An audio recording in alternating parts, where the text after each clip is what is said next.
Hey everyone, welcome to my first ever Always Arsenal show. Hello! Please bear with me, I've never hosted before, but I've been on many pods the last 10 years.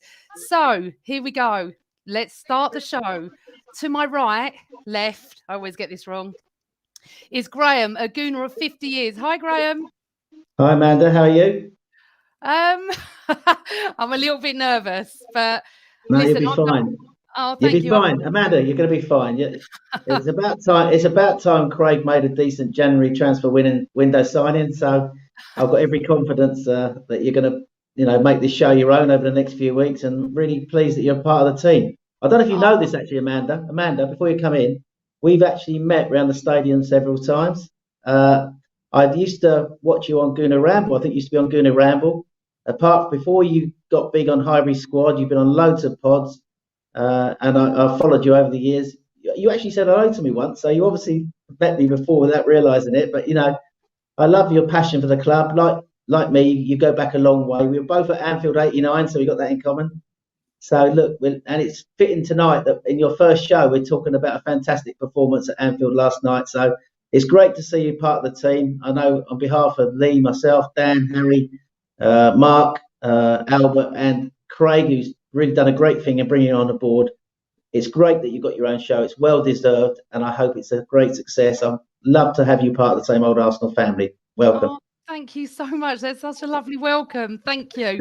And that does lead me lovely on to our wonderful, magnificent performance. And we're going to talk about this before I bring on our Spurs guests later. But Graham, I even said to you privately last night, I didn't think we had a chance. I was just hoping that it wasn't going to be a capitulation. Wow. Just wow. For over 70 minutes with 10 men at Anfield. Magnificent performance. What did you make of it? I don't think we saw that coming after the Nottingham Forest performance, did we? But you know what? For 70 minutes, I thought a lot of that team can take great heart going forward from their performance. Once Granit Xhaka had bowed out there after 20 minutes, as he tends to do, I thought that to a man, it was a heroic performance last night, Amanda. There was a togetherness, a toughness, ability to suffer together, to stick together. They're up for the battle. And I think this was, a great performance. But I think the person, as well as the players, who should take the plaudits last night was our manager, Mikel Arteta. Because me and you grew up, you like me, big fan of Arsenal under George Graham. That was a George Graham defensive masterclass last night, wasn't it? For the last 70 minutes, The way that we literally sat in that low block. You don't associate low blocks with Arsenal teams, but when Xhaka went off, Amanda, and he reverted back to that 5-3-1, and I just think that we tactically it became like defensively attack.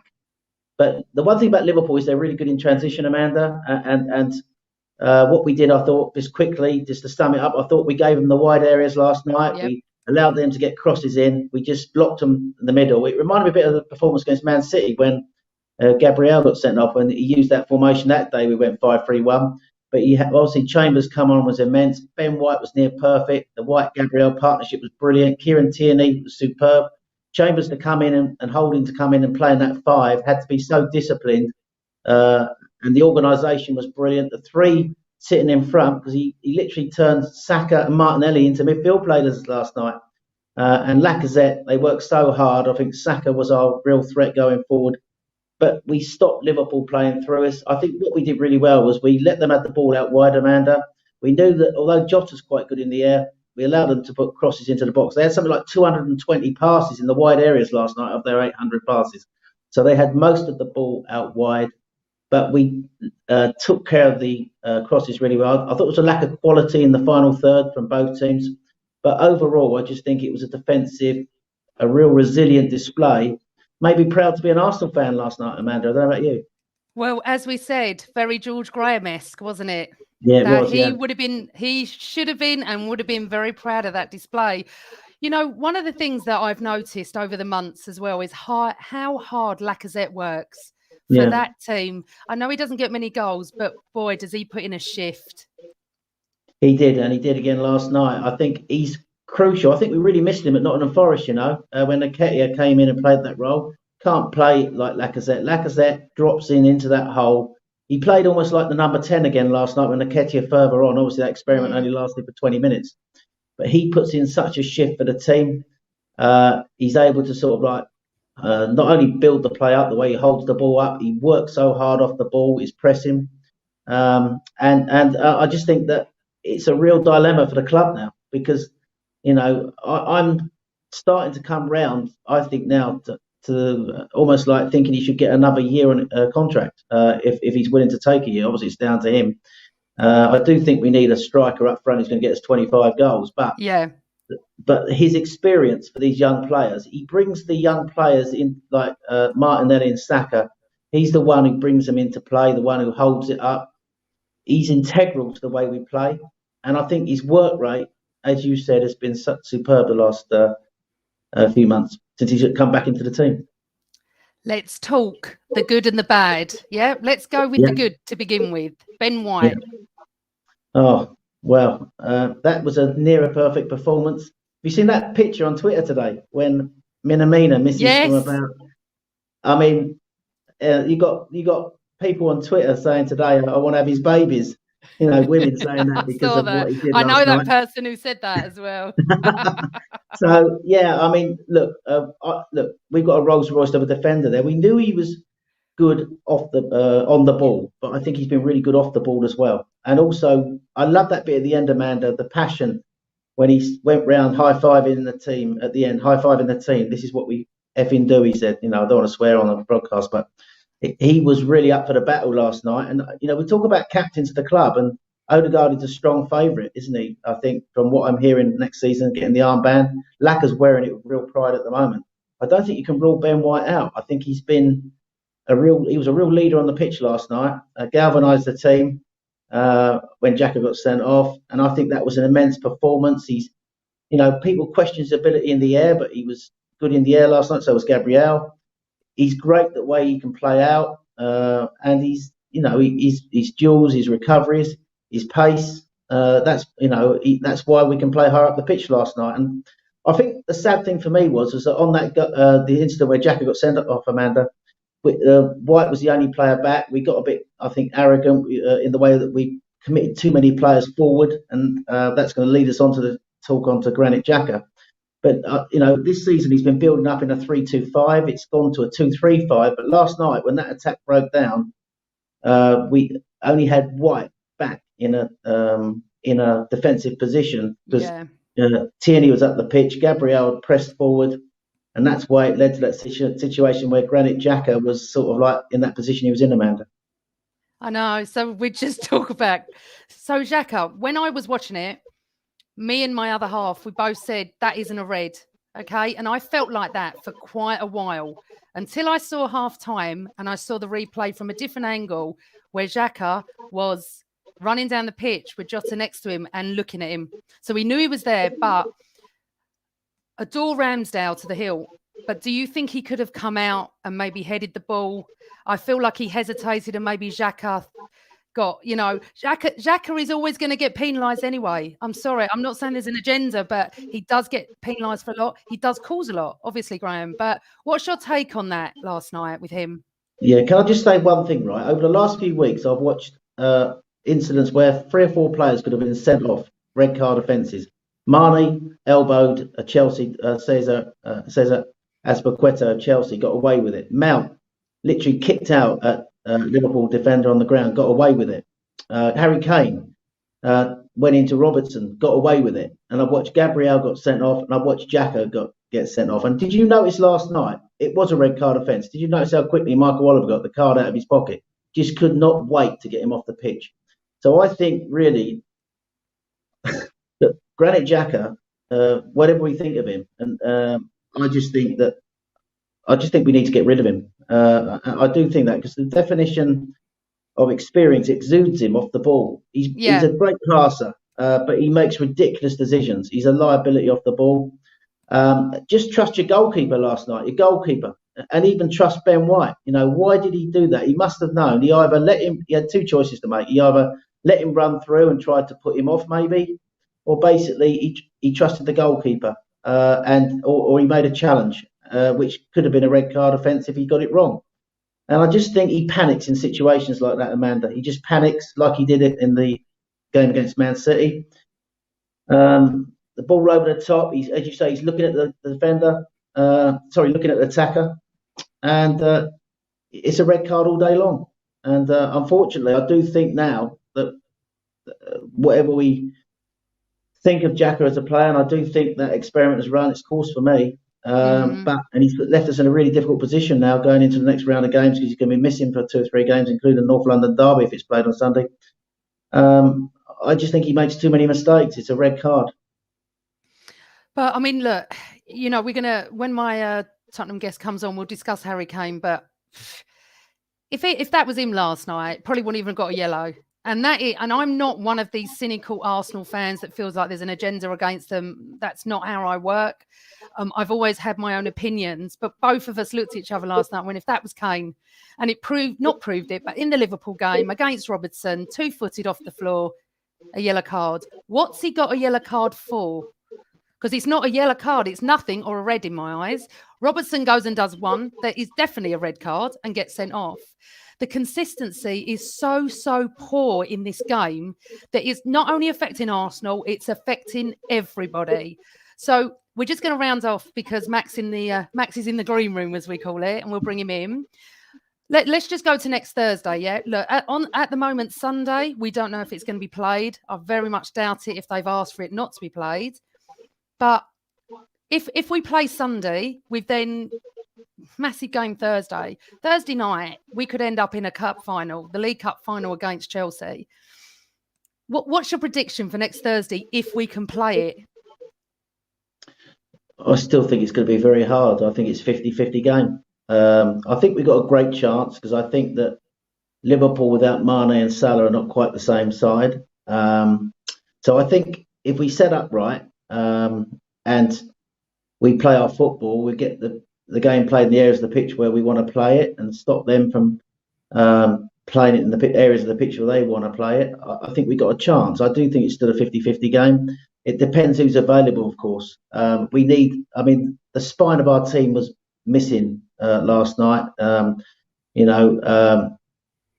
In terms of what I mean, it's like Odegaard and Smith Rowe in the attacking areas and Tomiyasu, who's an integral part of the defence. Yep. So I know in the end we had both centre-halves back, so I can't say the spine of the team was missing, but I just think key players were missing for us. If we get, it depends, I think, who we get back. I think we do need Tomiyasu back at right back. There's a massive drop-off when whoever comes in at right back. And I think we need Odegaard and Smith Rowe to create, because I think last night we were struggling. We were struggling with their counter-press. They were pushing us back. We weren't creating. And in a way, the Xhaka sending off defined the game, but it meant that we only had to play the one way. But when we're at home, we're going to have to be, more attacking and more of a presence on the ball if we want to win this game. So for me, it depends on who we get back. We know pretty much the team Liverpool are going to play. They're not going to have Salah and Mane back. So they're not so dangerous in transition without those two players. So we have got a chance. It's a 50-50 game for me. I still think it's a 50-50 game. We did what we had to do last night to really put us in a great position of getting to the final. So that was the good thing about last night. But for me, it's still a wide open game, 50-50. I think home advantage is massive, obviously. So we've got that. And the fans last night, we have to give a shout out, Amanda, for the fans. Oh, may have been to Anfield. Our fans last night were superb. If they can recreate that atmosphere at the Emirates next week, and we've got 11 on the pitch, we've got a chance. Let's keep 11 players on the pitch next week, right? And give ourselves the best possible chance. So I think it depends who we get back, Amanda. We get the Odegaard or Smith Rowe back, Saka and Martinelli in the wide areas, Lacazette. But obviously the issue is going to be presence in midfield again, because we've lost Xhaka. I don't know if we can get a loan deal in time for next week. Who he plays in midfield is going to be the issue for me at the moment. Liverpool got a very solid midfield. So midfield is the problem, looking at it for next week. But we've got a chance. Okay. I'm excited, to be honest, for next Thursday. What I'm not excited about is going to White Hart Lane on Sunday with a dilapidated squad full of injuries and AFCON absentees and COVID, we don't know how many they've got. So on that note, I'm going to bring in Max. Now, everybody be nice to Max, okay? He's a very good friend of mine. He's a Spurs fan, but we're going to discuss quite a few topics. So let's bring him in. Hey, Max. Hi, Amanda. How you doing? Welcome to my good to first... see you guys. Welcome to the show. Max, meet Graham. Graham, meet Max. Hello, Max. Nice to meet you. Nice to be sharing the airwaves with you again, Amanda. I know. So Max and I met on another podcast, and when we came off the podcast, we realised that we had so many mutual friends that he even knows my brother. And for a Tottenham fan, I have to say he's one of my favourites, and I don't say that about many, that's for sure.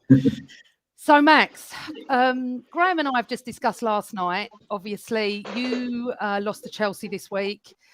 Did you feel that when you went into the game after being 2-0 down already, that you had any chance on Wednesday night? Well, I think we really knew that we probably needed the first goal. We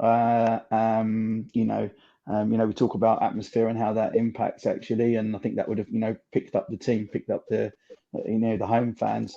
But we really needed that first goal, and I think you probably know the feeling, maybe a bit like us. Unlike maybe especially, and it's a topic I might discuss later, like Chelsea and Man City, that when you have one or two or three of, let's say, your first 11 out, and then you see the replacements the manager chooses, you kind of have this feeling almost of negativity from the start, because you just know they're not up to it. And I think we had that in both games actually. That you saw the team sheet, especially you saw a championship level right back playing left back. We knew we were in trouble. Yeah. And I think the Gollinis not playing Sevilla Reese just added to that feeling that it's already an uphill struggle and it's probably going to be too much. So at some point I was watching the game thinking, you know what, I just don't want any injuries. We're not likely to get through. But I've got to tell you, actually, this week, and I'm talking about the FA Cup and these couple of games. The FA Cup, I was very, very close to messaging you when we were 1-0 down to Morecambe, saying, you know what, I'm not coming on the show on Friday. And look how that turned out. You went through. Well, both games ended up the other way around. But on a serious note, I think this week really highlighted the issue that we, and I say collectively as Spurs and Arsenal have, is that it's just so obvious when we have both teams have a first 11 on a day, can beat anyone. We can compete to a point. If we're missing one or two players, we could probably still beat most of the teams in the league, like yourself, the teams below. But when you're looking at what we're up against as far as the glass ceiling that we're trying to push through, Chelsea can change a few players, but you wouldn't say that they're weak in their team. You don't even know what their first team is. No. Man City is the same. So when it came to these cup competitions, it really highlighted it that we're about protecting our squad. Both teams I'm talking about. We had a few people missing, and suddenly we struggle against the likes of Morecambe and Forest. It really highlighted kind of how far we are really. We're close maybe in respects of table positions, but in the reality, if Spurs or Arsenal or any team outside of top I'm going to say three, because Man United are really doing a great job of screwing everything up, that if we ever win anything, which when we don't seem to be ever likely to, it's their failure rather than our success. I mean, Man City should go and win everything. And if anyone else does, it's just a failure on them. I mean, the teams are so strong. So but the thing is, Max, when we played City last week, we should have won the game. We were absolutely outstanding, and we've not seen that for many years against the top four like that. So I understand what you're saying, of course. City. But that's a one-off game, isn't it, Amanda? It is, right? But it's a one-off that we were shocked how good we played. And I went to the Etihad at the beginning of the season, and for the first 6 minutes we played like that. Then we absolutely capitulated. So it is tough, and we are vying for fourth place. It's going to go the whole season. And Graham, how do you feel? Do you understand what Max is saying about above us and where we are with him as well, with their team? Well, I understand what you're saying about the drop off in quality when the first teams are not your top players are not playing. So you notice at Arsenal, the drop off between Tomiyasu and Cedric, for example, the drop off between one of the centre halves and Holding. And of course, he's right at Tottenham when they needed to bring on their star players last week, Lucas Moura, Kane, and Skip to get the job done. They've got a really good, strong first 11 Tottenham like we've got, but the backup is not good enough. And I think their manager Conte has actually said that this week, that he wants signings, particularly up front. He's talked about a replacement for Kane, because obviously when Kane don't play, there's no one to score the goals like Kane does. So yeah, I identify what he's saying. I do think that we are in a race for top four with Tottenham. I think Man United are having real problems under Rangnick. There seems to be a divide in the dressing room. I don't know if Max feels that from what he knows, and also they're not really taken to playing well under this new system that he plays, a 4-2-2-2. So I think Man United are struggling, which has opened the door for the likes of Arsenal and Tottenham, and also West Ham. West Ham are up there. Seems to me there's 4 teams battling for that 4th position. So it's pretty much wide open, I think, at the moment. I think Tottenham are at a different part of their journey under Conte to where we are. I think Arteta's rebuilt the team this year. The recruitment was good. We got good young players in. And I think we're further on. I think Conte's even admitted that in his press conferences, that Spurs are, under him, not where he wants them to be. And he's almost like trying to rebuild there. So, we're in a good position. But Tottenham have got some quality players. And I always think over the last few years, they have been above us. I think we're closing the gap a little bit. But I think if the game goes ahead Sunday, I think in these North London derbies over the last few years, home advantage has been massive. So I think it's going to be very difficult to go to Tottenham and get a result. But I do agree with what he's saying. I think that both teams are up there, but when we don't play if we don't play our top players, there's a massive drop off between the players who come in. But yeah, I think both teams battling for that 4th spot, Amanda. Okay, so Max, I've got a question for you. Sorry, did you want to answer, Graham? Yeah, I was just going to say that actually, in some respect, I mean, Conte being the level of manager that he is, and where he's been in the last few years and what he's achieved, in some respects he hung us out to dry, but not for good reason, because I think especially with the window being open and everything else, he's been around the squad now for 6 weeks. He's probably pinching himself like we are of how we are second in the form table since she's been there, only second to City. Only conceded 4 goals in the league and undefeated. Okay, we haven't come up against the best opposition, just apart from Liverpool at home. But he's also seeing what he's got around the training ground. So, he knows. And actually, he's put them on display. He's actually put them on display for Daniel Levy and saying, look how poor these few players are. We need to replace them. So, and you're right, we've got this team that, like you say, on the day, and you mentioned Man City. I mean, it's the most bizarre scenario that Spurs are Man City's bogey team. Over the last 5 years, we generally beat them or draw with the odd defeat, but generally, we've done really well against them, and we beat them at home this season. So, on the day, anything can happen, but over a season and over a cup run, we've had some good cup runs. We get to a final, we don't win it. But look at the finals. Every final that we've had have been where we've lost to Man City, we've lost to Chelsea, we've lost to Man United, we've lost to Liverpool, Chelsea twice, I think. So, we just can't punch through. It's interesting. Man, if you don't mind me saying, I love this glass ceiling scenario. I've been talking about the glass ceiling for like 25 years, it feels like. And, we could never punch through. We could not punch through. Initially it was a glass ceiling of 2 almost, with Man United and Arsenal being so far ahead of everyone else. Champions League became 4 teams. Obviously, Liverpool filled that spot. And then Chelsea kind of bought their way through that glass ceiling. And no one could penetrate it. I think in those few years that followed, there was only 2 or 3 one-offs. I think once Spurs, once Everton, once Newcastle, or maybe once Leeds, and maybe Leeds was before, that ever got into that, and it was temporary. And we've been kind of just under that glass ceiling for so long. And then if you go from 2010 now, we've tried to chip away and punch through, made a little bit of a hole in it. Actually, you fell through it. So you kind of joined us. And then just trying to stay up there is just so difficult. And I know I sent you something in the week, but I've been looking at what's been going on in the last 10 years, especially since 2010, which is a time where we kind of joined the game a little bit. The spending power that it takes to stay up there. Okay, and I mean really challenge for titles on a regular basis, not just one good season or two good seasons. The spending power of in those 10 years, Chelsea have spent, and when I say spending, I'm always talking about wages as well, because wages are absolutely key. They've spent close to 4 billion, okay, in 10 years. And Man City is about the same. Man United is about 3 billion. As it happens, Arsenal's about 3 billion. Spurs are about 1.8. So it's a huge drop off.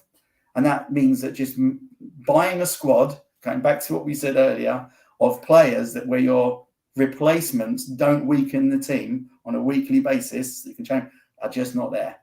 And I'm not sure that whatever we do, you can make a few good signings, you can improve, but whether we can really, really get there to, you're talking about now 95 to 100 points a season to win the league. That's what it's taken the last few years. Okay. I'm not sure we'll ever get there.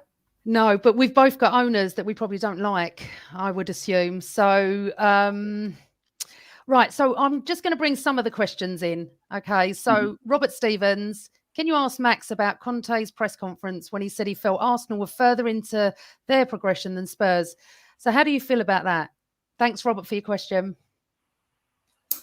You're asking me that? Yep. I think that's a mixed thing there. I think there's certainly a bit of posturing, and I wouldn't say kidology, but he's certainly forcing the hand of Daniel Levy. But I'm sure they would have negotiated some of this because he's only been there 6 weeks. So I'm sure he was, pushing that agenda a little bit.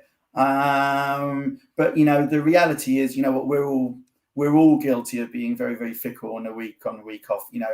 If you're looking at where Spurs are, obviously a big game this weekend if it happens. If it does, a bizarre scenario where you need the victory. Actually, weirdly, we can get away with the draw as far as we've still got those 2 games, in hand to punch ahead. If we win, we have the opportunity to games in hand that mean nothing, but they're certainly winnable. We could be 7 points ahead. So it's quite an important thing this weekend. Conte's just smart. He's a shrewd operator. He's done everything that you'd hope that he would do in a smart way to say to Levy, these are the guys that got to go, and this is what we need to do to compete. And we've had 10 years of. I know you said something, and we've discussed this once before about not liking the owners. It's really split at Spurs. It's not that straightforward. Like there's a real appreciation for what's been actually even being in the conversation, considering the lack of firepower from a financial point of view that we've had. We've done a lot to prepare for that. We've got there. We've now had 3 years of half-empty stadiums, from a COVID point of view. So we've not really had a full season in the stadium where you've generated the revenue to go spend. But really now he's out of excuses. He's always had them. Now there are none. So I'm not on the Levy out bandwagon at all. But I would say ask me again in 12 months, with a full season in the league, in the stadium. He's refinanced the debt. So we don't have the same thing hanging over us that we did before. It's the same amount of money, but the finance has changed. So we really don't have to find. It's actually less than one player's wages what we need to find each year to finance the debt. So he has no excuse. Otherwise, we're just a boxing arena. So, we actually call it a toilet bowl, but if you want to call it a boxing arena, that's totally up to you, young Max. I'm not sure which one I prefer, but I think you got the toilet bowl thing from us. I think that's what we called your place at some point. Cool. It was the first toilet bowl anyway. We've just got a slow closing seat. Right. I just want to say thank you to Medical Study Buddy for the donation to the channel. And yes, I'm on this channel. So thank you so much for your donation. Right, let's get into something a bit lighter. Look, well, I say lighter, it's all going to kick off now, Max. Arsenal have asked the Premier League to postpone Sunday. Now, I know you and I have been WhatsApping before, and I said, wait for the show. Let me just explain a few things, yeah? we are not calling it off just because we've got one person with COVID. And as you know, we don't know who's got COVID tonight. That was as of yesterday. The Premier League rules changed after game 3, because when we played Brentford, we actually had 4 or 5 players out with COVID, but we didn't even propose to them to cancel it because we apparently would have been turned down. That's when it got changed. And all the clubs over the last few months have done this. If you've got injuries, COVID, they've called for postponements. And because Arsenal have done it today for Sunday, it's like an uproar. We have, well, Graham will probably know this more than me, and I'll just bring Graham in this in a second. But Graham, how many players have we got for Sunday? I know the ones that are unavailable, Amanda. That's Chambers is injured, Cedric Suarez is injured, Tierney is injured, Tomiyasu injured, Xhaka suspended, Partey, Elneny at AFCON, Smith Rowe injured, Bukayo Saka at the moment is carrying an injury, Odegaard has got COVID, Pepe is at AFCON, and Aubameyang is at AFCON. So that's 1, 2, 3, 4, 5, 6, 7, 8, 9, 10, 11, 12 players at the moment technically that could be unavailable. So, well, I don't know what the Premiership rules are. I thought originally it was around COVID and it's changing all the time. I think the Premier League have opened the door, really, the way they've dealt with some previous cases, which I think has maybe I'll read it to you, Graham. Let me read it to you, Graham, because I've actually got it. Okay, one moment, I'll get it. It says Premier League rules state a game can be called off if a club has been unable to field 13 outfield players and a goalkeeper for a match due to COVID-19, infections, injuries, illness, and or those isolating. Arsenal have 12 senior outfielders. So, Max, I know you were getting irate before. Listen, no, I'm not irate about it at all. Actually, I'm quite pragmatic about it because we've been there. So you have quite a few times. We've been there. I mean, we've played less games than anyone, so we've been there. Although that was very much a kind of COVID infection with closed training grounds. I think Liverpool had something similar, and the whole closed training ground is a bit of an issue because really no one's training and preparing. It's a really tricky one because as a purist, as a football fan, you want the best teams to compete against each other. Yeah. And, you want to go out there and show your best. Of course, you want to take advantage of other teams when they have a weakened team through injuries and stuff. COVID has changed things a bit. I'm a bit split on this one. I'm trying not to be kind of, Spurs Arsenal about this. You've got 4 or 5 AFCON players. You know that when you sign them, it's always a risk. It's always a problem. Every season, every team that's got too many players to go to AFCON have a problem at that period of the season. You know what? That's part of what you take on when you bring them in. Injuries, I just listened to the list that you read. And again, this is where I think the Premier League have got a really tough situation.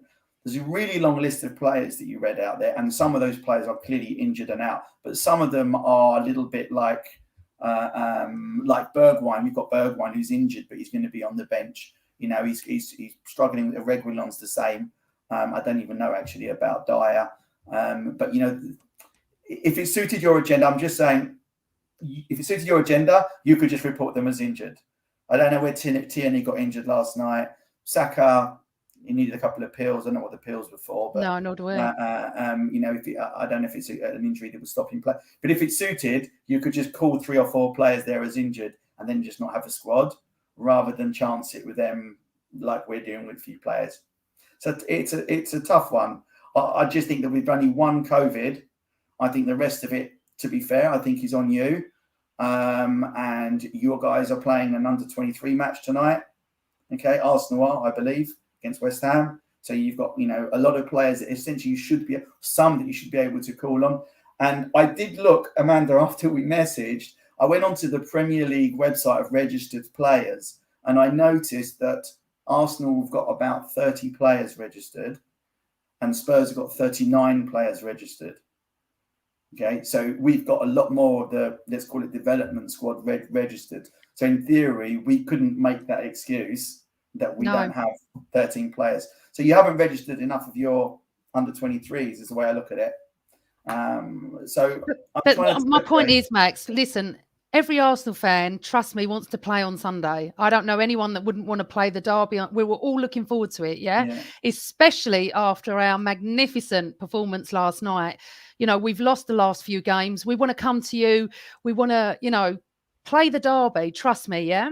What Liverpool did the week before with all these false positives and everything, there's never been a furore about that. Yet, honestly, tonight, when Arsenal went for it for the first time this season, let me add, yeah, first time, because we are decimated, Jamie Carragher and Gary Neville have lost the plot. And they actually did say during the interview, they did say, and I will say this, it's not because it's Arsenal. They should have said something 3 weeks ago. I didn't see Jamie Carragher saying anything when Liverpool did this last week. Now, we've now got to play.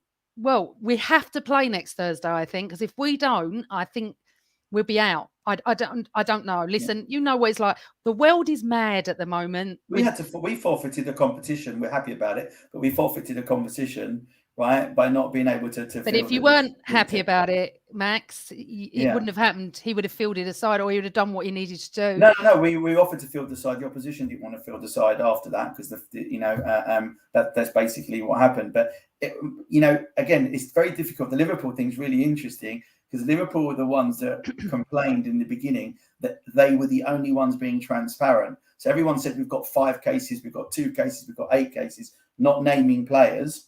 And then Liverpool, the first time they had it, they made a whole song and dance about naming the players. So it was kind of strange that it came back around on them. I was really surprised that your game was cancelled last week. I was shocked. We weren't, because it was Liverpool.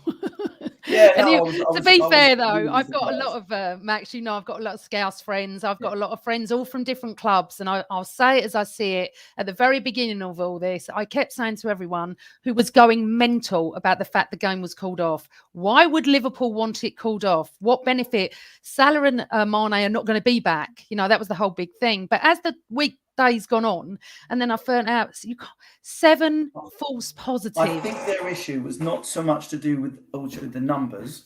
I think it was because they had to close the training ground, which is something that happened to us. That's slightly different because obviously, they have to close the training ground, which is an issue that we had as well. But again, I was surprised. I admire the fact that you'd want to play the game. I think we all feel the same. We all get excited. We look forward to the derby. We all want to turn up. We cancel all our plans, weeks in advance to make sure that we're available for that day. So it's frustrating. And you know what? You mentioned about your performance last night, and I was like, I'm not sure how I feel about it. As in, it was really galvanizing, great spirit shown by the team, but also they're out on their feet, exhausted. When Xhaka gets sent off, I'm not sure if you're happy about it or we're happy about it or vice versa. Like, I'm never sure. Sometimes I just want him to play. He just doesn't tend to play very well against us. I'd rather he be sent off against us than against someone else, basically. So it's a really, really tricky scenario. My hunch is the game will go ahead. Really? I just don't think, unless you have more COVID, I just don't think that AFCON and injuries are a thing, or they should be a thing. I don't think they're viable unless it's all goalkeepers. But that's the rules, though, Max. It's not what we've made up. They've changed it after game 3.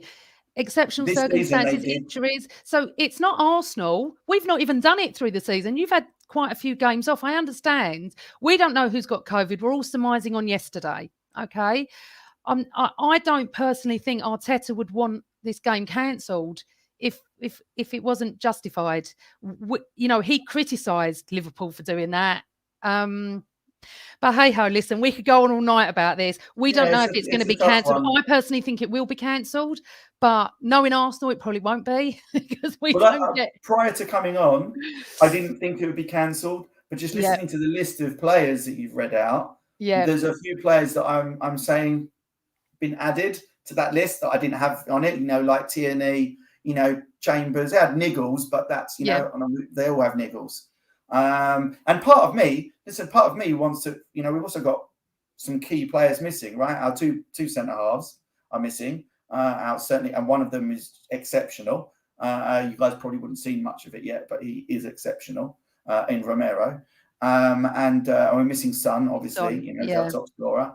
So there's part of me that just wants our best two teams to go out, but I don't think we can stomach any more games being delayed. I mean, we've already got 3 behind. It's going to cause a real problem later on, unless we buy smart. But it looks like we're getting rid of players, but not buying anyone.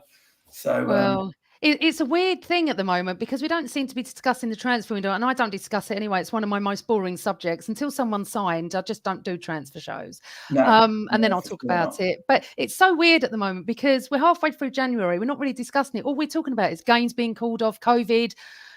What happened at Liverpool last week. We had a semi-final last night where no one gave us a hope in hell. I didn't give us a hope in hell. I don't know if Graham did, but I just felt that after that performance, I was desperate to play you on Sunday because I think it'd be a great game, and not one fan wants their game called off, Max. But as Johnny Boy said, it is the rules. It's not Arsenal doing a fast one. It just isn't. And were you going to go to the match Sunday, Max? Yeah. So I understand, and you were looking forward to going. You've missed quite a few matches as well. We don't know what's going on each week. It's a little bit unsettling for all of us, really, isn't it? So I feel for. To be honest with you, I feel for everyone. I feel for the Premier League. It's different. It's difficult. It's challenging. Things are changing. We had COVID, but we had empty stadiums and teams were isolating. Now we've got a different version of COVID, but stadiums are full, or 2/3 full. Everyone's struggling with this because everyone's basically learning on the go, even the government. I mean, it's really difficult times. So, whatever decision you make, you're always going to have some people that are happy and some people that are unhappy. That's just the nature of it. As I said, like you say, rules are rules. I just think that and I'm not saying you are, but the injury part of it is really open to manipulation. Right? Any club can say this one's, I'm not saying you are, but any club can say, I've got this one's with a hamstring, this one's with a calf strain, a niggle, and then kind of take your 16 down to 13, and then suddenly you haven't got a team. It's open to abuse. Of course, and I think that's what's been going on. I think what Neville and Carragher was saying was right, but it just seems to be happening when it's Arsenal. We do feel a little bit like that sometimes, and I'm glad that Neville said, I should have said this 3 or 4 weeks ago, the Premier League have set themselves up with this. Now, no one can complain that we've put in this postponement. It's just a shame because we all love North London derbies. It's what we all live for every year, isn't it? The home and away. So going on to that a second, let's just lighten up a little bit a sec. So I want to know your first memory of a Spurs Arsenal game at White Hart Lane. Oh, I'm coming to you. You next, won't Brian. believe this when I tell you. Go on. You won't believe that I would even bring it up, but it's absolutely true. So I've got a big gap, right? Because I was born here, I grew up here, lived here till age 7, where I did go to to Spurs games with my dad, and I remember my first game and everything else wasn't against Arsenal. And then I went and I lived in Israel for 6 years. So I only came back in 1986. So my first memory is a horror show. It's a horror show. It's the 1-0 up in the semi-final of the Cup, announced the travel arrangements to Wembley, and then I think Martin Hayes and someone else scored. No, that was the first Spurs Arsenal game I went to when I came back. So it's a horror show. The only thing I do remember about the game is I actually caught the ball behind the goal, which I've only done twice. Once at the Emirates, funnily enough, and once that game. So yeah, it wasn't a happy memory. The first Spurs Arsenal game that I remember. So that game, I was there. I was there for the first one, and I remember turning to my cousin and saying, "Did you hear what Spurs just did? They're telling their fans half time where to get tickets for the final. Bloody cheek." I mean, what was I? Was it 86? I was about 17 at the time. Yeah. And I remember sitting there thinking, who do they think we... I was gobsmacked. So it made it even better than what happened. You know, that whole season was into, because it's my first season back, as I say, although, my first time at Wembley as well, which obviously we lost. That was really, in all my time as a Spurs fan, that was our best team. They were on for all three. Yeah. League, both cups, and just ended up with not a lot. Or less than that. So it was quite a painful memory, I guess, my first Spurs Arsenal. It was Viv Anderson and Quinn. I remember Quinn, but it was Viv Anderson that got us the replay. But let me just jump to Graham a second. Yeah. Graham, what's your first? Graham's a little bit older than us, Max, which is very unusual for me to be on a pod that anyone's older than me. No, he's not, is he? My first season, my dad took me was 70-71, Amanda. So fantastic. And my first Arsenal I was 9 years old. So my first Arsenal Spurs game was, I think, September 1970. We beat Spurs 2-0. I think I remember Frank McClintock played a long ball over the top of the Spurs defence, and I think it was John Radford ran through and scored. Can't remember who got the second goal, but what really was disappointing was I couldn't go to the game at White Hart Lane when we won the league because he wouldn't take me because I had school the next day, and it was a late fixture, so a late end of season fixture. And Ray Kennedy scored the goal that won us the league that year, didn't he? Yeah. I tell my two real memories of Arsenal Tottenham games. I mean, obviously we've had some great battles down the years. When we lost the Spurs in 1991. If you remember that year when Gazza's free kick, and we had a really good side that year. We won the league. Wembley. We won the league, but Tottenham beat us at Wembley 3-1, didn't they? Yeah. And I think Gazza got one. I think Lineker might have got two, and I think Alan Smith scored for us. Your friend Alan Smith, Amanda. So I remember that game, and then when we drew them again in the semi-final in '93, I've never been so nervous at a football match, Amanda, because the thought of losing two semi-finals to Tottenham, I don't think I could have stomached it, to be honest. And Tottenham, we played really well when we lost them 3-1. They were the better team in '93. And do you remember when Tony Adams, Mr. Arsenal, came up and headed in the winner? We beat them 1-0. So the donkey won the derby. Yeah, but in answer to your question, my first game was September 1970 when we beat them 2-0 at Highbury. I was 9 years old. I've got to tell you that you mentioned John Radford. And, being that that's my surname, as in Radford, I just can't bear going past the stadium. And because you have him on the stadium, you have the shirt up with Radford written. Was he a number 9? I'm not sure. It certainly says Radford on the stadium. I just can't bear seeing my name on your stadium. It's horrific. Graham, so did you go home and away? Because I went home and away in the 80s, stopped going to Tottenham till... Well, in the 80s, talking about those years, I used to sit with the Tottenham. I used to sit in the Tottenham end because my dad knew someone in the box office and we used to get tickets. And it was just bearable. It was just to the point where you could just do it. Because I was female as well, I suppose that did help. Obviously wouldn't cheer so much if Arsenal scored because you just wouldn't. But I've been to White Hart Lane so many times. But the last time I went to White Hart Lane, Max, was when we played in a League Cup game and Flamini scored. And someone in the chat, can you tell me what year? Because 5-6 years ago, I think. I had so much trouble coming out, Max, that I remember the game. It was your only shot. What, Flamini? I thought we scored 2. I can't remember. I'm terrible. Maybe that was another game. Yeah. Anyway, I'm terrible at stats. But basically, 2015. Oh, my boss is here. Say hello to my boss, everybody. Hi, my boss. Oh dear. Thank you, Tony. So basically, I took my assistant manager at the time. I wasn't working at the place I am at now, Butler and Stagg. And what happened was, we were kept in. Yeah. And then kept in for a long time. And then we were brought outside in a cordon. And then we weren't allowed to move. And I'll never forget this, Max. So I weaned myself to the front because a little bit of schmooze to the police office and said, and actually my Spurs friend was waiting in a car park for us to bring us home. And I said to him, can you let us go, please? My son's in a car or something. He wasn't, but I just said that. And he said, I'll have to speak to her on the hall. Spoke to her on the hall. So I'll just tell you quickly. And she said, look down there. And if you want to go, you take it at your own risk. And Spurs fans were on the traffic lights with bottles and things. And Max, at that start, I never remember looking at the ceiling, sky going, I'm a 46-year-old mother of one. What am I doing here? And obviously I know quite a few people at Spurs, got lots of Spurs friends as well. But As we got round the corner to that bar with the garage doors, I don't know what you call it, but bottles came out. Now, look, I'm not saying all Spurs fans are cautious. It was bad there. It was so awful. And I vowed then I'd never go back to Spurs. And I haven't. And I've been many times to Spurs away because I was so frightened that, A, they're going to keep us in again, which I don't really understand why they've done that, because just mix us out. You know, just let us go. Because in general, so you're right. And funny enough, I was always my season ticket in the old ground was down the other end. Yeah. So I never used to see anything.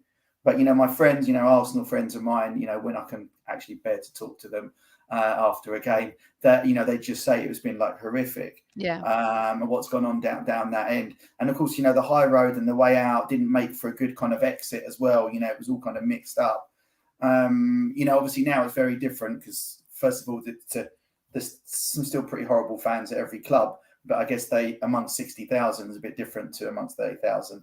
So, but as it happens, 2 weeks ago, 3 weeks ago, when we had West Ham, that was pretty awful. Although that was probably more the West Ham fans. They wouldn't let my dad out for an hour and a half because there's a lot of trouble with West Ham fans when they came. So. Yeah, it's unfortunate. It's a lot less now, obviously, than it was. But, I can't say I've ever felt like that coming out of the Emirates. Well, the reason why you won't feel like that, Max, is because we have about 7 entrances. You can come out and it filters everywhere, yeah? So where the away fans come out, you can go right, left, down the subway part. At Tottenham, there's one way out. That's just new stadium, isn't it? Yeah, of course. And I understand that. But honestly, I was so scared. And, I've been going to football since I was 4 years old, which is obviously not too long ago. But I was petrified. And I remember saying to my assistant manager at the time, who I took with me, I'm so sorry. This is so dangerous. I mean, he was fine, but it had glass bouncing off me. Unfortunately, I don't see so much. I don't even go to Arsenal because, unfortunately, we tend to leave early. As a result, in recent years, you don't get too many results at our place and we don't get too many results at yours. And I remember leaving very early at the famous 4-4 game. And I must have been out of there 8 minutes before someone kind of radioed in. In fact, a lot of Arsenal fans were in the street already, thought it was over. So that created a little bit of trouble. But that was so. Yeah, listen, it's part of the rivalry as long as it doesn't get ugly. I went to Stamford Bridge last week. You have a terrible time there, don't you? Yeah, it's a terrible place to go to as well. Like terrible from an away fan perspective. But I do go, and I must ask you the score. But I do go to Brighton quite a lot because I'm very close friends with the owners of Brighton. So when Spurs are away or I'm not going, I go to Brighton matches. And I went to Brighton Palace in the away game early in the season. Now, that's not a nice place to go to. If you think it's bad coming to Spurs. Really? Oh, yeah. Selhurst Park is naughty, especially on a Brighton game. Oh, Selhurst Park. Right now, I go to Selhurst Park a lot. I love it. The atmosphere is brilliant. And I just want to say something, actually, Graham, because it's something I missed out before when you were talking about our fans. Our away fan support has been absolutely magnificent this year, isn't it? Last night, we could only hear us till about 70 minutes when Liverpool started. Now, I've been to Anfield many times in the last 10 years, and I've said this till I'm blue in the face. It is a fallacy, their atmosphere. I've been standing at the Annie Road end and waiting for it. Now, I know on a Champions League night, it is rocking. I know that. You can hear it the whole night. At league games now, we're out singing everyone, and we're not known for that, always. So, well, especially at the Emirates, but going away games, Graham, it's fantastic support, isn't it? Yeah, I must admit, Amanda, I don't go away these days like I used to before I got married and I had my son. But this season, I think the support, I can only say what the support's been like at the Emirates. The support at the Emirates has been a lot better this year than I've ever known it. And I think the away support has always been good, to be fair. But yeah, great, always. I think it is everywhere you go, isn't it? Yeah. Any club. Sorry, I shouldn't sing that everywhere you go. I do agree. I've been to Anfield several times. I do think it's a bit of a myth about the Anfield thing. I've been there, and they're not as loud as. Obviously, I haven't been on a Champions League night and under lights, but I think it's a little bit of a myth. A lot of people say that to me as well, so I'm not the only one to think that. So, but yeah, our away support there last night was absolutely unbelievable from what I hear and what I heard. Drowning out when they were singing "You'll Never Walk Alone." It was interesting though last night actually, because I was kind of listening out also for the atmosphere, and I probably wouldn't have watched as much of the game had I not been on this tonight. The Anfield crowd were quite noisy, funny enough, until Xhaka got sent off, and actually that kind of, I'm not saying galvanised, because away fans always make noise, but your away fans then put yourself up as a 12th man, right? You cheer every tackle, you do all of the stuff that that tries to stop the other team from scoring, and actually, whilst I'm giving absolute credit to the spirit and the fight that you show to keep the tie at 0-0, they were woeful. And they were as bad as I've seen them in respect of delivery, last ball, choices made. I think you made a great point. They're a great team in transition. They never had to do any transition. They were just parked outside, your box on a kind of rear guard action. And I think that their fans also got a bit, down on that because they just couldn't see them score. They didn't have a shot on target, by the way. I don't think they had a shot on target in the whole game, which is probably unheard of for playing against 10 men. So, but we did that though, Max. That's the thing. We prevented them having a shot on target. And when Minamino, I think his name is, had an open goal, he literally lifted it into the cop. I couldn't believe what I was watching. But I mean, we've done that obviously, but I couldn't believe that last night. They are slightly different. I mentioned it earlier, and I mentioned about those teams having the replacement players that you wouldn't know a difference. And actually, that's very different with Chelsea and Man City, where you really don't know a difference. I don't know if they're going to go with Man City, going to go with Mahrez, Foden, Silva, Grealish, and probably a whole load of others that we can't even think of. And they're all top drawer. And any one of those you would say is their first team. Liverpool, interestingly, are not like that. They're just that good, Salah and Mane. Jota's been fantastic. Firmino was awful last night, but in previous seasons he's been great. But they've not really had any injuries. Those guys, they've just been there for every big game. I think the last AFCON didn't happen, maybe, so they've not missed anything in the last 3 years. Liverpool have got away with it, and now they missed a few players and just had no way of putting the ball in the net. So be interesting. This could be quite an interesting season for Liverpool, actually. Because they're just as capable of dropping off. I think we're only between us. We're only a few points behind Chelsea and Liverpool. And anyone puts together a good run, and one of them has a bad run, it's an interesting dynamic this year. This weekend, that's why this weekend is so big. The problem is consistency for our teams. Just consistency with United as well. I think when Mane and Salah get back, and if they're fit, I think they're just awesome to watch, aren't they? But one of the things that Carl Stark has just brought up is home fans have connected with the players this season. The atmosphere has proved 1,000%, and I think that from a very low base. From a very low base. Oi, Maxi. The reason being is because we've connected with the players and we've connected with Arteta. Graham and I have always been big Arteta fans, haven't we, Graham? So I always connected with that anyway. But I think that what he's trying to do at our club, more fans are seeing and more fans are getting the connection back, Max, because we lost it. We absolutely lost out. Homegrown really helps, right? So Saka, Emil Smith-Rowe. You've got two absolute special talents. Yeah. As much as it pains me to say it, in Saka and Smith-Rowe. Smith-Rowe, you're managing him quite well as well, because you're not playing him every game because you could burn him out. He's that special.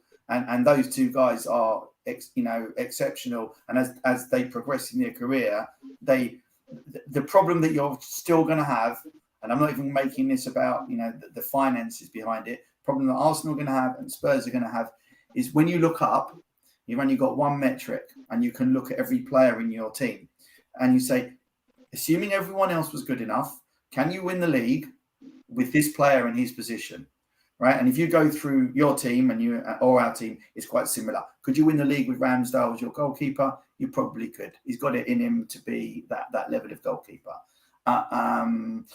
Left back, maybe. Tierney's decent, but inconsistent, gets injured. Right back, we'll have to wait and see, what that guy's like. He's had a good few games, but not really against the top opposition yet. So we don't know. Gabriel, good, not amazing. He's not world class. He's just good. Ben White. Ben White's a really interesting one. I'm a bit closer to that one because of his Brighton past, right? And also, people that are involved in it, like transfer. Look, Ben White's a really decent player. He's a good defender. He had a great game last night. Like you said, I think Graham's good with his feet. Yeah. He's got flaws. He can't head a ball, which is really difficult at sometimes when you need it as a centre-half. And I promise you, this is not from me. This is from the people that sold him. They saw him as their third, if not fourth, best centre-back. Wow. And that's what Brighton, that's why they were happy to sell him. They obviously called it on with the money. But they were like, if you wanted to buy, Webster or Dunk, which I can't believe you didn't buy 5 years ago, or no one did. He's the best of them. Not so much Duffy, but certainly Webster and Dunk. They were their best two players. So I think I like Ben White. I don't like him. He's at Arsenal, but I'm not sure if he's going to be that top player because he's just not strong enough in the air. And you need the full package. So you see what I'm getting at when you go through the team. And you can do that, Saka, yes. Smith Rowe, absolutely, eventually, yes. Rest of the squad, not really title-winning players. Spurs have got the same issue. We've got 4 players we can win the league with. 4, the goalkeeper, Kane, Son, and Romero. I think they're really at that level, and I think the rest are just kind of below. And that's probably one we won't win it anytime soon. Neither of us. Interesting. Graham, Ben White, do you agree with what Max is saying? No, I don't. Nor do I. Weirdly, funny enough. Look, I think one thing Arteta's done really well this year, man, that is improve our defence. I think the recruitment, the defenders he's got, he's fine-tuned that defence, and I just think the back 5 now is a really solid back 5. So I disagree with Max on Tomiyasu. I think Tomiyasu has come in, he's been combative, he's been aggressive, he's been winning his duels, he's changed the whole dynamics. He's the best right back I think we've had probably since Lauren. That's how good he's been. I think Ben White and Gabriel's a really good partnership. I think Kieran Tierney's a really good left back. So and Ramsdale's come in and played really well in goal, and he's got that connection with the fans. We talked about the connection between the players and the fans. I think our back 5 for me means that we can play further up the pitch. That's why we can press further up the pitch. We've got players who are good on recoveries, who can win their one-on-one duels. So I think our defence is really good this year. I think we invested in good defenders. That's one thing he did, wasn't he? He set out to change the dynamics of the defence. And I think, I think Ben White's a really top defender, and I think he's going to get better. I think he's really good on the ball, the way he plays out. He's got so many qualities. I agree with Max's fair point about in the air. He's not as strong in the air. That's probably the one weakness. But I've seen him have good games in the air. So, and I think apart from being rash sometimes when he dives in like he did at Leeds, where the penalty, I think overall he's been really excellent this year. I think the whole defence has been really good, and that's why we've had so many clean sheets. So yeah, I disagree with Max on that. I think our defence, the recruitment, he's bought the right defenders to improve us, to give us a platform so we can play higher up the pitch, and that's why the success we're able to press higher up the pitch now. I think if we could get the central midfielder alongside Partey and maybe a goal scorer up front, I think Arteta will have close to the team that he wants next season. But I disagree with Max on the defence there. Respect his opinion, of course, but that's just my view. But Graham, just remember what I was saying. There wasn't saying that they weren't good. The point that I was making about those players is not that at all. I'm saying that they are good. I'm just saying that the measure that we need in order to be able to win a title, to win the Premiership, that is just that next bit. So that's not that they're not good, but we will know there's now a difference between third and fourth, or fourth and fifth, actually, and first. And the level that we're talking about at first, and you're talking now Diaz, you're talking about Concelau. Now, whatever you say, as good as those players are, and some of the Spurs ones are some of them, not so much now, they're just not quite as good as that. And that's probably why those 1, 2, 3, 4 games, that's what you need. So they drop, they're going to win, they're going to lose 2 or 3 games this season. They'll win the league with 95 points or something. So that's what I was saying. I'm not saying they're good. I just wanted to clarify. It's just that next level is just, it's very hard to punch through. They're 100 million players. Guys, we could talk all night, but we've gone over an hour and I was only planning on 55 minutes or 50 minutes. But just 2 things here. First of all, the comment on the screen from Ray Woods, who is a City mate of mine. Smith Rowe come to City. That's how much they rate him. We rate him and Saka, well, and Martinelli. I thought Saka was fantastic last night. He was. He is often fantastic. He probably had the best chance of the game as well. Yeah. Oh, yeah, he did. But honestly, he carries that team sometimes, doesn't he, Graham? Right, I've got one last question that Craig, the owner of this channel, so I'll have to ask it. He said, out of all the Arsenal players, who would you take? He would only take Son. Who would you take? He would only take Son because he's closed his eyes off to about 4 others. And if he wouldn't take Kane, whatever you say, then that's madness. Who would I take? Well, if I could choose one player, are you talking about? No, he's saying that he would, from your whole team, he would only take Son. I'll try and find the question. You know, I think he's getting at the fact that you would. For me, it's Saka. If I take one player, it'd probably be Saka. Although I could see that being Smith Rowe. I mean, either of those, you know, or both. Exactly. That's what we're trying to get at. That you'd probably take Saka, Tomiyasu. You know, we've got some really good players. Take too many of the others necessarily over the ones that we've got. Certainly not in the first team point of view. You know, and as I said, it's a tough one. Ramsdale has proven himself to be a great goalkeeper. Respect, we've got a World Cup winning, you know, international winning goalkeeper who's superb. Okay, and he has been for a decade, and he's not too old. So, and it shows you what happens when we don't play him. And that's how we threw the goal in against Chelsea. So, you know, there are players there. There is, you know, there's plenty of players. You'd certainly be happy even to have Lucas Moura in your team. He's been phenomenal this season. You've got Partey, Højbjerg. You take Højbjerg over Xhaka all day long. You take Skip over Xhaka. I'll take me over Xhaka all day long, I'll tell you. But one that you haven't got to see, really, probably yet, because obviously he's had an injury, is Romero. He really is exceptional. And I'm quite critical of centre-backs usually, and he's exceptional. We just need to get him back and playing, you know, have a full season, get used to the Premier League. You know, he's actually a world-class talent. He was the best in Italy last year. He's probably the best centre-back in South America. So, you know, I'm excited about him, but we can spoil it because we're capable of ruining our own team. So, let's see. Right, boys. Can I give a shout out to someone as well? Of course you can. I can see it flash out on the bottom. It says, ask Max who's his favourite nephew. I saw. You saw it, which was from, so annoyingly, all my nephews are Arsenal fans. Yay, so welcome, Zach. Jamie and Samuel Coffer, the dreaded Coffer Arsenal fans. They're all my favourites. They've all got taste. Sorry? Yeah. They've all got football, taste. But everything else is fine. Right, boys, thank you so much. Are you going to do a vote on whether the game's going to be on Sunday or not? What do you reckon? I don't think it'll be on. I don't see how they can postpone other games and not ours, but it's a shame. And yes, Max, we all want to play it, but we'll do the last thing. If it is on, what is your prediction for Sunday, Max? The reality is I don't know who we're missing because we're almost talking about Arsenal and we're missing a good load. But I'm going to go with a 2-1 home win. Okay. Graham? I can't remember the last time we won there in the league. That's the problem.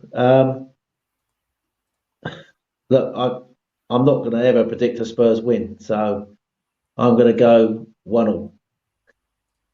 Yeah, I probably would have gone 2-0 if we would have started, and I would have taken that. But Right, boys, thank you so much. Max, Well done. for coming on my... Congratulations. Oh, Your thank show. you. I have been a little bit nervous today. I've never No, all hosted good. before. So thank you so much for coming on, Max, especially to an Arsenal pod. I really, really appreciate it. And I can see all the comments, and I knew they'd all love you by the end of this because you're one of our favourite, one of your favourite Spurs Thank fans. God for not doing it next week, because after the game, I would not have been up for it. No. Or you wouldn't have been up for it. One of us would have been up. Hopefully you. Graham, thank you so much for being my little sidekick gooner on my first show. Really appreciate it. No, you've done really well, Amanda. I think you've just got to practice at the intro, sort of good evening, good morning, good afternoon. Do you know what? I said to Craig I was going to do it only today's show. I'm going to do it one show and that's it. That's my favourite intro, but it's his. And Yeah, I'd like to say a few thank yous actually to my other half, literally propping me up today because I've been a nervous wreck. I've podded for 10 years, but I've never hosted. So it's... No, you've done well. You've done really well. Thank you. So, look, welcome to the Same Old Arsenal family. I think you're a breath of fresh air. I think you're going to add something every week. I think you're going to have a great show. And well done tonight. I think you've hosted brilliantly. So it's been a real pleasure to be on the show tonight, and also great to be on with Max. Respect him. And just hope if it's on Sunday, it's a great game of football. Absolutely. Likewise. Great seeing you all.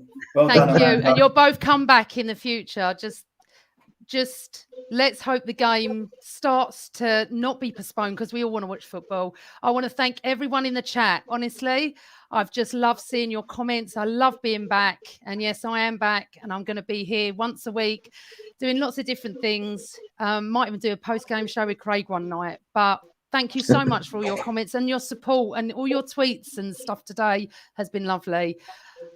Please subscribe to the Same Old Arsenal channel. Then you'll know when all their great shows. They've got their Monday night show that Graham's often on, the boys. Tuesday night, they've got four men and a mic now, then me. So it's a really, really good channel. And big up to Craig, who has really helped me this week. Guys, thank you so much for coming on. Thanks for watching. Always Arsenal. Come on, you Spurs.